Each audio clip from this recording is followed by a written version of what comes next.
மீன்தான் இப்படிதாங்க பிடிப்போம் எங்க ஊர்ல. பெரியவங்க சின்னவங்க நண்டு நசுக்குன்னு அரை மணி நேரத்துக்கு முன்னாடியே போய் உட்காந்துருவோம். ஊர்னில விசில் சவுண்டு கேட்ட உடனே உள்ள போய் பிடிக்க ஆரம்பிச்சிருவோம்.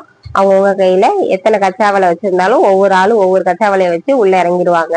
இப்போ வந்து ஜென்ஸு லேடிஸ் அப்படிலாம் கிடையாது, யாருனாலும் மீன் பிடிச்சிக்கலாம். இப்ப எங்க வீட்டுல ஆண்கள் இல்லை அப்படின்னு சொன்னா பெண்கள் தான். எங்க அம்மா பயங்கரமா மீன் பிடிப்பாங்க.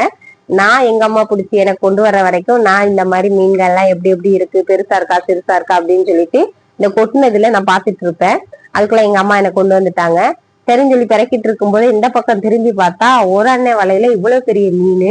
என்ன இவருக்கு மட்டும் இவ்வளவு பெரிய மீன், இந்த சின்ன மீன்லாம் வேணாமான்னு கேட்டேன். இவங்க சொன்னாங்க எங்களுக்கு பெரிய மீனா மாத்திட்டு சிறுசு வேணான்னாங்க.